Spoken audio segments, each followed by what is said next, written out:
Welcome. Today we're reading the chapter The Knight's Vow of the novel Men of Iron. Now, sit tight and let's get into it. It was not until more than 3 weeks after the king had left Devon Castle that Lord George and his company of knights and archers were ready for the expedition to France. 2 weeks of that time Miles spent at Crosby Dale with his father and mother. It was the first time that he had seen him since, 4 years ago, he had quitted the low, narrow, white-walled farmhouse for the castle of the great Earl of Mackworth. He had never appreciated before how low and narrow and poor the farmhouse was. Now, with his eyes trained to the bigness of Devon Castle, he looked around him with wonder and pity at his father's humble surroundings. He realized as he never else could have realized how great was the fall in fortune that had cast the house of Falworth down from its rightful station to such a level as that upon which it now rested. And at the same time that he thus recognized how poor was their lot, how dependent upon the charity of others, he also recognized how generous was the friendship of Prior Edward, who periled his own safety so greatly in affording the family of the attainted lord an asylum in its bitter hour of need and peril. Miles paid many visits to the gentle old priest during those 2 weeks' visit, and had many long and serious talks with him. One warm bright afternoon, as he and the old man walked together in the priory garden, after a game or two of draughts, the young knight talked more freely and openly of his plans, his hopes, his ambitions, than perhaps he had ever done. He told the old man all that the earl had disclosed to him concerning the fallen fortunes of his father's house, and of how all who knew those circumstances looked to him to set the family in its old place once more. Prior Edward added many things to those which Miles already knew, things of which the earl either did not know, or did not choose to speak.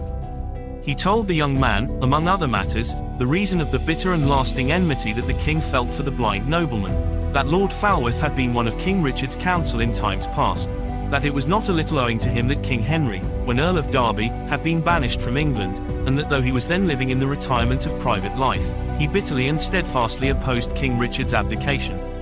He told Miles that at the time when Sir John Dale found shelter at Falworth Castle, vengeance was ready to fall upon his father at any moment, and it needed only such a pretext as that of sheltering so prominent a conspirator as Sir John to complete his ruin. Miles, as he listened intently, could not but confess in his own mind that the king had many rational, perhaps just, grounds for grievance against such an ardent opponent as the blind lord had shown himself to be. "But, sir," said he, after a little space of silence, when Prior Edward had ended, "to hold enmity and to breed treason are very different matters. Haply my father was Bolingbroke's enemy, but, sure, thou dost not believe he is justly and rightfully tainted with treason." "Nay," answered the priest, "how canst thou ask me such a thing? Did I believe thy father a traitor, thinkest thou I would thus tell his son thereof? Nay, Miles, I do know thy father well, and have known him for many years, and this of him, that few men are so honourable in heart and soul as he. But I have told thee all these things to show that the king is not without some reason to be thy father's unfriend. Neither, haply, is the Earl of Alban without cause of enmity against him. So thou, upon thy part, shouldst not feel bitter rancour against the king for what hath happed to thy house, nor even against William Brookhurst, I mean the Earl of Alban, for, I tell thee, the worst of our enemies and the worst of men believe themselves always to have right and justice upon their side, even when they most wish evil to others." So spoke the gentle old priest, who looked from his peaceful haven with dreamy eyes upon the sweat and tussle of the world's battle. Had he instead been in the thick of the fight, it might have been harder for him to believe that his enemies ever had right upon their side. "But tell me this," said Miles, presently, "dost thou, then, think that I do evil in seeking to do a battle of life or death with this wicked Earl of Alban, who hath so ruined my father in body and fortune?" "Nay," said Prior Edward, thoughtfully, "I say not that thou doest evil. War and bloodshed seem hard and cruel matters to me, but God hath given that they be in the world, and may he forbid that such a poor worm as I should say that they be all wrong and evil. Meseems even an evil thing is sometimes passing good when rightfully used." Miles did not fully understand what the old man meant, but this much he gathered, that his spiritual father did not think ill of his fighting the Earl of Alban for his temporal father's sake. So Miles went to France in Lord George's company, a soldier of fortune, as his captain was. He was there for only 6 months, but those 6 months wrought a great change in his life. In the fierce factional battles that raged around the walls of Paris, in the evil life which he saw at the Burgundian court in Paris itself after the truce, a court brilliant and wicked, witty and cruel, the wonderful liquor of youth had evaporated rapidly, and his character had crystallized as rapidly into the hardness of manhood. The warfare, the blood, the evil pleasures which he had seen had been a fiery, crucible test to his soul, and I love my hero that he should have come forth from it so well. He was no longer the innocent Sir Galahad who had walked in pure white up the long hall to be knighted by the king, but his soul was of that grim, sterling, rugged sort that looked out calmly from his grey eyes upon the wickedness and debauchery around him, and loved it not. Then one day a courier came, bringing a packet. It was a letter from the Earl, bidding Miles return straightway to England and to Mackworth House upon the Strand, nigh to London, without delay, and Miles knew that his time had come. It was a bright day in April when he and Gascoigne rode clattering out through Temple Bar, leaving behind them quaint old London town, its blank stone wall, its crooked, dirty streets, its high gabled wooden houses, over which rose the sharp spire of St. Paul's, towering high into the golden air. Before them stretched the straight, broad highway of the Strand, on one side the great houses and palaces of princely priests and powerful nobles, on the other the Covent Garden, or the Convent Garden, as it was then called, and the rolling country, where great stone windmills swung their slow-moving arms in the damp, soft April breeze, and away in the distance the Scottish Palace, the Whitehall, and Westminster. It was the first time that Miles had seen famous London town. In that dim and distant time of his boyhood, 6 months before, he would have been wild with delight and enthusiasm.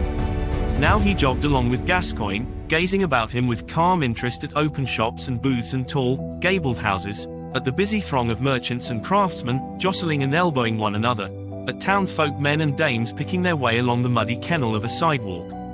He had seen so much of the world that he had lost somewhat of interest in new things. So he did not care to tarry, but rode, with a mind heavy with graver matters, through the streets and out through the Temple Bar direct for Mackworth House, near the Savoy Palace. It was with a great deal of interest that Miles and his patron regarded one another when they met for the first time after that half-year which the young soldier had spent in France. To Miles it seemed somehow very strange that his lordship's familiar face and figure should look so exactly the same. To Lord Mackworth, perhaps, it seemed even more strange that 6 short months should have wrought so great a change in the young man. The rugged exposure in camp and field during the hard winter that had passed had roughened the smooth bloom of his boyish complexion and bronzed his fair skin almost as much as a midsummer's sun could have done. His beard and moustache had grown again, now heavier and more mannish from having been shaved, and the white seam of a scar over the right temple gave, if not a stern, at least a determined look to the strong, square-jawed young face. So the two stood for a while regarding one another. Miles was the first to break the silence. "My lord," said he, "thou didst send for me to come back to England. Behold, here am I." "When didst thou land, Sir Miles?" said the Earl. "I and my squire landed at Dover upon Tuesday last," answered the young man. The Earl of Mackworth stroked his beard softly. "Thou art marvellous changed," said he. "I would not have thought it possible." Miles smiled somewhat grimly. "I have seen such things, my lord, in France and in Paris," said he, quietly, "as, mayhap, may make a lad a man before his time. From which I gather," said the Earl, "that many adventures have befallen thee. Methought thou wouldst find trouble sometimes in the Dauphin's camp, else I would not have sent thee to France." A little space of silence followed, during which the Earl sat musingly, half absently, regarding the tall, erect, powerful young figure standing before him, awaiting his pleasure in motionless, patient, almost dogged silence. The strong, sinewy hands were clasped and rested upon the long heavy sword, around the scabbard of which the belt was loosely wrapped, and the plates of mail caught and reflected in flashing, broken pieces, the bright sunlight from the window behind. "Sir Miles," said the Earl, suddenly, breaking the silence at last, "dost thou know why I sent for thee hither?" "Aye," said Miles, calmly, "how can I else? Thou wouldst not have called me from Paris but for one thing. Methinks thou hast sent for me to fight the Earl of Alban, and lo, I am here." "Thou speakest very boldly," said the Earl. "I do hope that thy deeds be as bold as thy words." "That," said Miles, "thou must ask other men. Methinks no one may justly call me coward." "By my troth," said the Earl, smiling, "looking upon thee limbs and girth, bone and sinew, I would not like to be the he that would dare accuse thee of such a thing. As for thy surmise, I may tell thee plain that thou art right, and that it was to fight the Earl of Alban I sent for thee hither. The time is now nearly ripe, and I will straightway send for thy father to come to London. Meantime it would not be safe either for thee or for me to keep thee in my service. I have spoken to His Highness the Prince of Wales, who, with other of the princes, is upon our side in this quarrel. He hath promised to take thee into his service until the fitting time comes to bring thee and thine enemy together, and tomorrow I shall take thee to Scotland Yard, where his highness is now lodging." As the earl ended his speech, Miles bowed, but did not speak. The earl waited for a little while, as though to give him the opportunity to answer. "Well, sirrah," said he at last, with a shade of impatience, "hast thou naught to say? Meseems thou takest all this with marvellous coolness. Have I then my lord's permission to speak my mind?" "Aye," said the earl, "say thy say." "Sir," said Miles, "I have thought and pondered this matter much while abroad, and would now ask thee a plain question in all honest and hard I leave." The earl nodded his head. "Sir, am I not right in believing that thou hast certain weighty purposes and aims of thine own to gain and I win this battle against the Earl of Alban? Has my brother George been telling thee aught to such a purpose?" said the earl, after a moment or two of silence. Miles did not answer. "No matter," added Lord Mackworth. "I will not ask thee who told thee such a thing. As for thy question, well, sin thou ask it frankly, I will be frank with thee. Yea, I have certain ends to gain in having the Earl of Alban overthrown." Miles bowed. "Sir," said he, "haply thine ends are as much beyond aught that I can comprehend as though I were a little child. Only this I know, that they must be very great.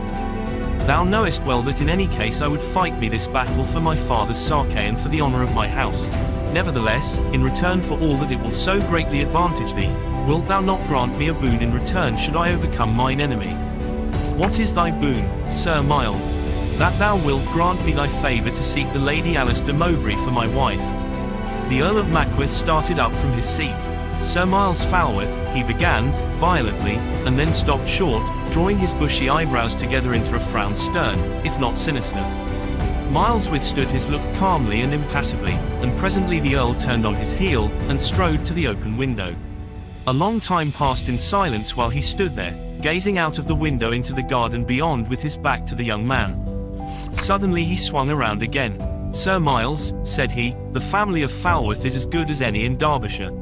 Just now it is poor and fallen in estate, but if it is again placed in credit and honour, thou, who art the son of the house, shalt have thy suit weighed with as much respect and consideration as though thou wert my peer in all things. Such is my answer. Art thou satisfied?" "I could ask no more," answered Miles. Did you enjoy today's chapter of Men of Iron? Why not subscribe and ring the bell?